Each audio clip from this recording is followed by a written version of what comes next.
2 minutos nos separan de las 8:30 en todo el país, con una temperatura en la ciudad de Buenos Aires de 20 grados 4 décimas, realmente ideal, una mañana espléndida y un dato también que acompaña a esta jornada y es un dato positivo que habla de 1.140.196 recuperados de COVID en territorio argentino. ¿Cómo andan? Les decía, una mañana espléndida, no nos podemos quejar, al menos en todo lo que tiene que ver con la Ciudad Autónoma de Buenos Aires y el AMBA, está espléndido y en gran parte del país también. Aprovechemos este día para poder hacer mucho, esencialmente por nosotros, y eso es lo que vamos a intentar aportar nuestro granito de arena aquí en estos 30 minutos en los que vamos a hablar única y exclusivamente de información que va a permitirte mejorar tu calidad de vida, tu salud, cuestiones que quizás uno a veces pasa por arriba, pero después con el tiempo se da cuenta de que es lo más importante. Y hoy vamos a hablar de varios temas. El primero, la prematurez o la prematuridad, aunque parezca una palabra compleja. Niños y niñas prematuros, a muchas familias le ha sucedido esta experiencia que los atraviesa, por supuesto, que los impacta, pero hay mucho por conocer y por hacer también. Por eso es que vamos a hablar con Gabriela Bauer, que es directora de Salud Perinatal y Niñez del Ministerio de Salud de la Nación, en la semana de la prematurez, que siempre son semanas y fechas que nos permiten abordar temas como este que son tan interesantes. Gabriela, ¿cómo te va? Bienvenida.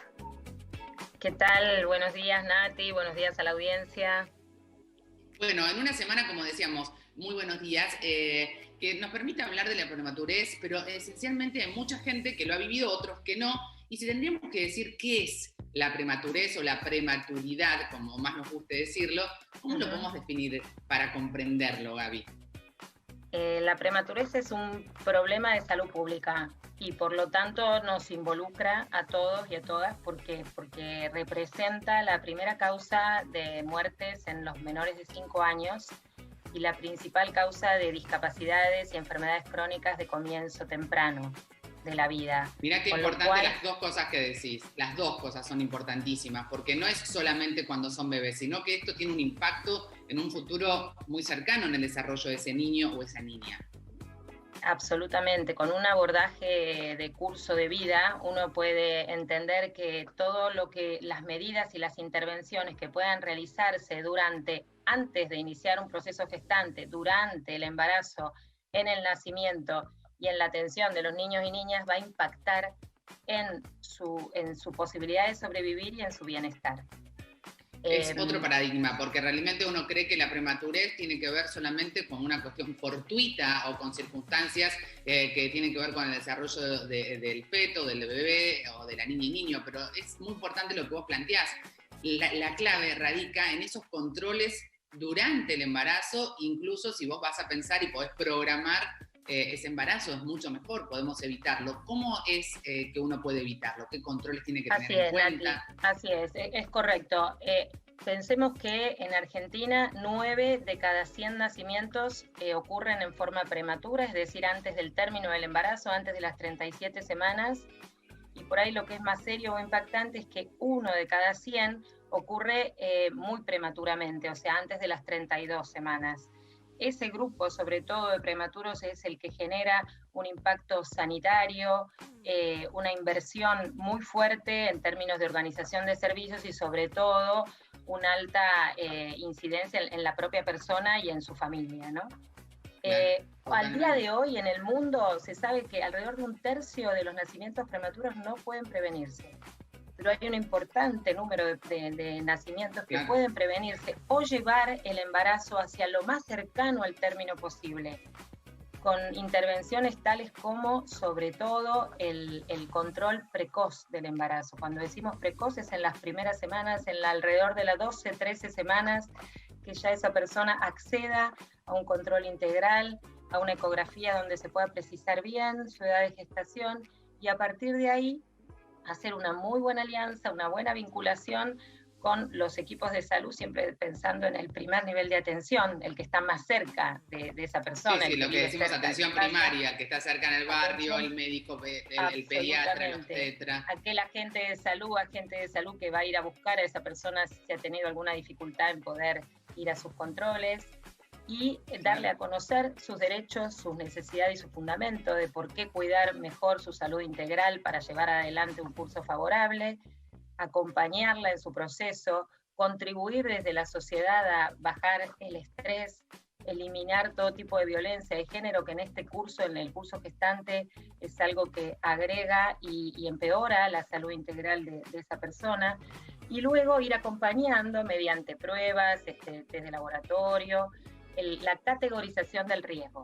La enorme mayoría de los embarazos transcurren saludables y pueden nacer en maternidades de las que se entienden como de bajo riesgo o de riesgo normal. Pero en aquellos embarazos que se detectan complicaciones, tales como aumento de la tensión arterial o antecedentes de alguna enfermedad de la persona o infecciones recurrentes, se deriva a la embarazada a maternidades más complejas, donde hay servicios especializados en esas intervenciones o tratamientos. Siempre es importante los controles y el acompañamiento, Gabriela, que es lo que vos mencionás, porque en realidad tenemos un sistema de salud pública y privada que tienen un desarrollo con muchos profesionales y por supuesto con la ciencia que nos permite muchas veces, si se detecta a tiempo, hacer tratamientos que permitan que el bebé pueda estar más tiempo básicamente en la panza de la mamá. Absolutamente. Y luego, alrededor de las 35 semanas de gestación, que esa persona, esa familia sepa dónde, según el riesgo del embarazo, deben hacer ese hijo o esa hija. Y ahí hablamos del concepto de maternidades seguras y centradas en la familia según el riesgo. Si hay riesgo de prematurez, va a tener que nacer en una maternidad más compleja con un equipo neonatal preparado para atender, recibir y poder cuidar bien el proceso de salud de ese prematuro que va a requerir un tiempo de internación. Bueno, y es importante eso, la atención oportuna e inmediata. Cuando ese bebé prematuro nace, hay un montón de cuidados que son fundamentales aplicar para evitar otras consecuencias con el desarrollo y el crecimiento luego de ese niño o niña, ¿no? Seguro, y luego vendrá la necesidad de un acompañamiento con mayor refuerzo de esquemas de controles, de vigilancias de algunos de los riesgos, de cómo está la audición, la visión, el desarrollo, y ese seguimiento debe ser compartido entre, sobre todo para los de más riesgo, en las maternidades donde nacieron, pero sobre todo también en el primer de atención, es decir, la atención primaria de la salud es donde comienza y continúa el proceso de atención. Los equipos perinatales y neonatales van a estar ahí reforzando y garantizando sobrevida. Pero lo que tiene que ver con el buen vivir, el buen nacer, nace y continúa cerca de la comunidad donde vive cada una de las personas. Clave esto que decís, ¿no, Gabriela? De la participación de las familias también en todo este proceso y de los trabajadores de la salud y las trabajadoras que tanto le ponen. Siempre cuando hablas con alguna familia de prematuro te cuentan la historia de alguna enfermera que es la que en definitiva comparte, atraviesa, contiene esa situación y todo un equipo de salud y por supuesto el amor y la voluntad de las familias. Sí, absolutamente. Nosotros desde el Ministerio queremos enviar un saludo muy especial en esta semana a todos los equipos de atención perinatal y neonatal que se ocupan del cuidado de estos niños y niñas y familias y sobre todo a esas redes tan fuertes que se han ido tejiendo en estos años de familias que solidariamente están conteniendo y acompañando a esas nuevas familias que cursan procesos de este tipo. Pero nuevamente, desde el Ministerio estamos enfocando una política integral de cuidado que va a hacer mucho refuerzo en la atención primaria.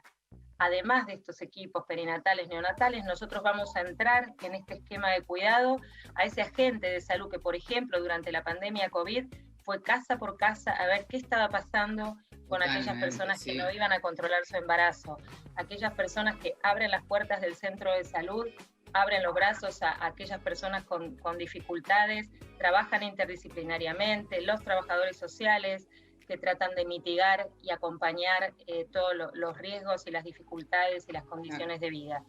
Es muy importante para nosotros transmitir este mensaje y de hecho la política integral que hoy el ministro Ginés González García y Carla Bisotti van a anunciar al tratarse del Día Internacional de la Prematurez contempla todos los componentes de los 3 niveles de atención en salud. Es muy importante porque eso es la verdadera esfera donde pensamos que vamos a llegar a la meta, que es cuidar para el buen nacer. Si cuidamos el buen nacer, estaremos cuidando mejor a nuestras niñas y niños nuevos y de esa forma estaremos siendo mejores. de eso se trata un trabajo activo, de un estado presente que piensa no solo en el presente, justamente, sino también en el futuro, de trabajar con una perspectiva de cuidado y en este caso del buen nacer, que justamente es eso, ¿no? Garantizar salud para ese niño y para toda esa familia que lo recibe. Gracias, Gabriela, una jornada muy importante, con mucha actividad y esencialmente con foco y conciencia sobre esta instancia de la vida. Gracias. Muchísimas gracias, Nati. Buenos días a todas y todos. Muy bien, muy buenos días.